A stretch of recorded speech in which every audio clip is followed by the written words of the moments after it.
ಯಶಸ್ಸಿನ ರೂವಾರಿಗಳು ಬೆನ್ನೆಲುಬಾಗಿ ನಿಂತಿರ್ತಕ್ಕಂತಹ ಜಮೀರ್ ಅಹಮದ್ ಖಾನ್ ಸಾಹೇಬರಿಂದ ಕೆಲವು ಪ್ರಾಸ್ತಾವಿಕ ನುಡಿಗಳು. ಇಂದು ಕಾರ್ಯಕ್ರಮ ಕರ್ನಾಟಕದ ಇತಿಹಾಸದಲ್ಲಿ ಉಳಿಯುವಂತೆ ಆಗಿದೆ ಅಂದ್ರೆ ಅದಕ್ಕೆ ಮುಖ್ಯ ಕಾರಣಕರ್ತರು ರೂವಾರಿಗಳು ನಮ್ಮ ಜಮೀರ್ ಅಹಮದ್ ಖಾನ್ ರವರು.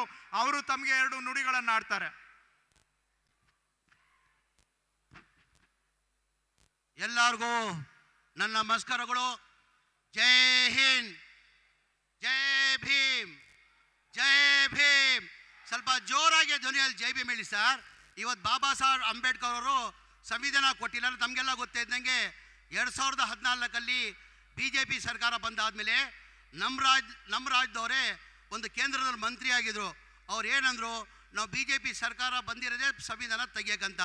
ಇವತ್ತು ಬಾಬಾ ಸಾಹೇಬ್ ಅಂಬೇಡ್ಕರ್ ಸಂವಿಧಾನ ಕೊಟ್ಟಿಲ್ಲ ಅಂದರೆ ನೀವು ಅಲ್ಲಿ ಕೂರೋಕ್ಕಾಗ್ತಾ ಇರಲಿಲ್ಲ, ನಾನು ಇಲ್ಲಿ ಮಂತ್ರಿಯಾಗಿ ನಿಲ್ಲಕ್ಕೆ ಸಾಧ್ಯ ಆಗ್ತಾ ಇಲ್ಲ.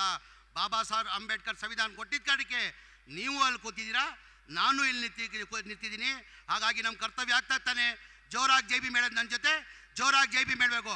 ಜೈ ಭೀಮ್, ಜೈ ಭೀಮ್, ಜೈ ಜೈ ಭೀಮ್.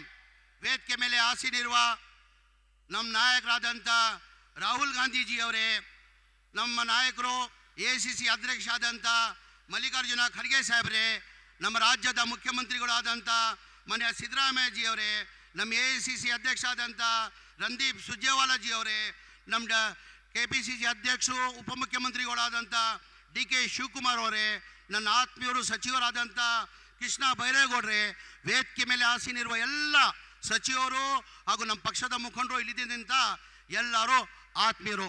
ನಾವು ಈ ಕಾರ್ಯಕ್ರಮನ ಹಮ್ಮಿಕೊಂಡಿದ್ದ ನಿರೀಕ್ಷೆ ನಾವು ಇರಲಿಲ್ಲ. ನಾವು ನಿರೀಕ್ಷೆ ಇಟ್ಟಿದ್ದು 1.5 ಲಕ್ಷ ಜನ ಬರ್ಬೋದು ಅಂತ ನಿರೀಕ್ಷೆ ಇಟ್ಟಿದ್ವಿ. ಇವತ್ತು ತಾವು ಇಷ್ಟು ದೊಡ್ಡ ಮಟ್ಟದಲ್ಲಿ ಬಂದು ಮೋರ್ ದ್ಯಾನ್ 3 lakhs ಅಂತ ಹೇಳಕ್ಕೆ ಬಯಸ್ತದೆ.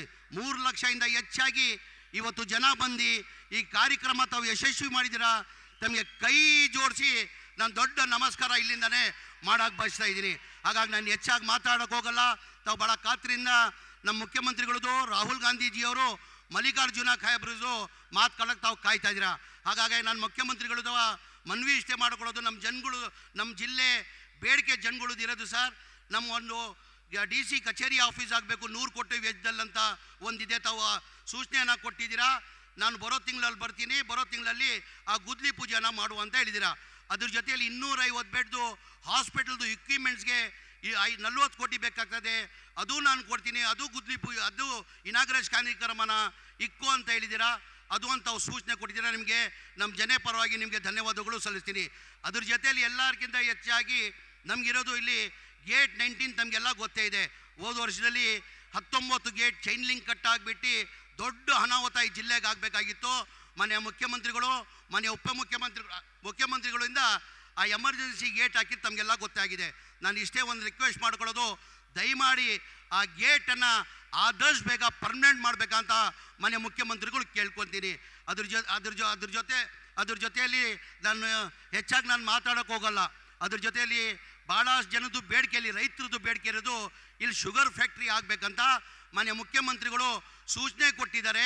2 ತಿಂಗಳ ಒಳಗಡೆ ನಾವು ಶುಗರ್ ಫ್ಯಾಕ್ಟ್ರಿ ಗುದ್ಲಿ ಪೂಜೆಯನ್ನು ಮಾಡ್ತೀನಂತ ಮನೆ ಮುಖ್ಯಮಂತ್ರಿಗಳು ಇವತ್ತು ಸೂಚನೆಯನ್ನು ಕೊಟ್ಟಿದ್ದಾರೆ. ಇವತ್ತು ತಾವೆಲ್ಲ ಇಷ್ಟು ದೊಡ್ಡ ಮಟ್ಟದಲ್ಲಿ ಬಂದು ಈ ಕಾರ್ಯಕ್ರಮ ಯಶಸ್ವಿ ಮಾಡಿಗೆ ಇನ್ನೊಂದು ಬಾರಿ ನಾನು ನಮಸ್ಕಾರ ಮಾಡಿ ನನ್ನ ಮಾತು ಮುಗಿಸ್ತೀನಿ. ಜೈ ಹಿಂದ್, ಜೈ ಕರ್ನಾಟಕ, ಜೈ ಕಾಂಗ್ರೆಸ್.